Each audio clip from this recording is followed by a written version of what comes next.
आप सभी का स्वागत है विद्यार्थियों। आज हम सीखेंगे भिन्नों का घटाना। बहुत आसानी से आपको ये समझ में आएगा, मुझे उम्मीद है।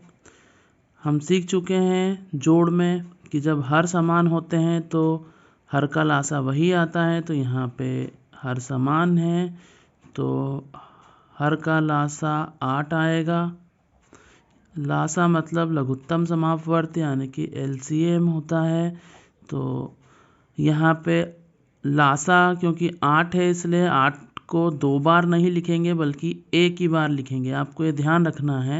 और ऊपर वाली संख्याएं लिखेंगे और चिन्ह को बीच में लिख देंगे। कई सारे विद्यार्थियों को कन्फ्यूज़न होता है कि नीचे भी 8 8 2 बार लिख देते हैं, तो आप ध्यान रखें लासा 8 आ गया है। 5 में से हम 4 को घटाएंगे तो आएगा 1 और बटे में है 8। इसी प्रकार से अगला सवाल करते हैं हम। हर दोनों संख्याओं के 4 हैं और हम जानते हैं समान संख्याओं का लघुत्तम समापवर्ती वही संख्या होती है, इसलिए हम यहाँ पर 4 को एक बार लिख देंगे। 6 ऋण 9, 6 में से 9 को घटाएंगे तो यहाँ पे आएगा ऋण का 3 और बटे में आएगा 4। यहाँ पे 6 में से 9 कैसे घटाते हैं ये मैं अपने एक वीडियो में पहले बहुत अच्छी तरीके से बता चुका हूँ। अगर आपको नहीं समझ में आया हो तब ध्यान से देखें। आप ध्यान रखें विपरीत चिन्ह वाली संख्याएं बराबर जो होती हैं वो आपस में 0 हो जाती हैं। जैसे 1 में से हम 1 घटाते हैं तो 0 आता है, इसीलिए हमने यहाँ पर ऋण के 9 को लिख लिया है ऋण 6 ऋण 3 के रूप में। अब ये धन 6 से ऋण 6 दोनों मिलके 0 हो जाएंगे तो बचेगा क्या, ऋण का 3। इस प्रकार से यहाँ पे ऋण 3 बटे 4 हमारा उत्तर आ गया है। यहाँ पे देखिए हर अलग अलग हैं तो हम हर का लासा लेंगे 5 और 10 का।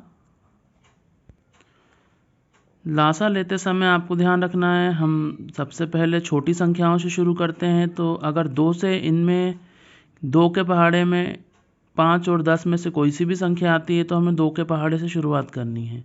तो 5 तो क्योंकि 2 के पहाड़े में आता नहीं है तो वैसे कि वैसे ही नीचे आ जाएगा। 2 पंजे 10, 10 5 बार में आता है तो जितनी बार में आता है वो संख्या नीचे लिखाती है। अब देखिए 5 किस पहाड़े में आता है, तो 5 के पहाड़े में आता है एक बार में। तो यहाँ पे हम अभाज्य गुणनखंड लिख लेंगे। नीचे एक आ जाना आ गया है, इसका मतलब है हमारी भाग देने की प्रक्रिया यहाँ पे पूरी हो गई है। अभाज्य गुणनखंडों का गुणा करेंगे 5 दूना 10।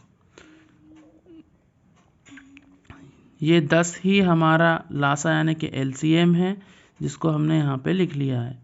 10 LCM का मतलब होता है कि दोनों भिन्न के हर हमें 10 बनाना है।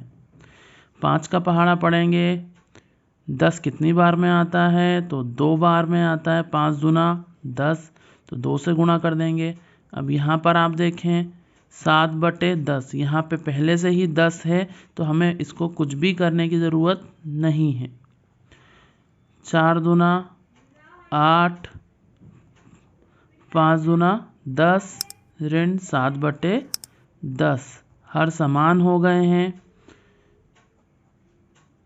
समान संख्या का लासा वही संख्या होती है तो नीचे आ जाएगा 10 8 ऋण 7।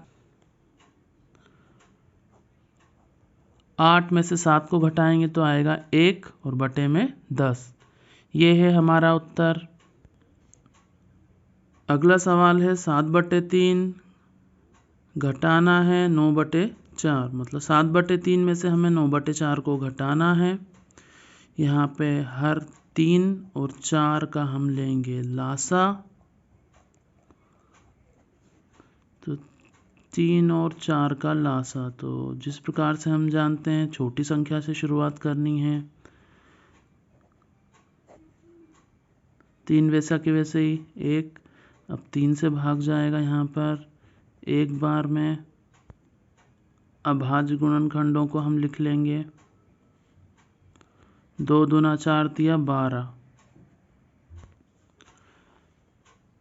3 और 4 का लासा 12 आया है, इसका मतलब है हमें हर बनाना है 12। तो हर का पहाड़ा पड़ा जाता है, आप यहाँ ध्यान रखें। 3 एकम 3, 3 दूना 6, 3 तिया 9, 3 चौक 12। 4 बार में 12 आ रहा है, तो जितनी बार में वो संख्या हमें आती है उतनी बार हम यहाँ पे उस संख्या को लिख देते हैं। 9/4, तो यहाँ 4 का पहाड़ा पड़ेंगे।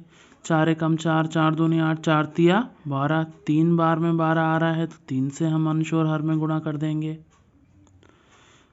अंश और अंश का गुणा हो जाएगा यहाँ पे, तो 4 सत्ते 28, 4 तिया 12, ऋण का चिन्ह लगाएंगे।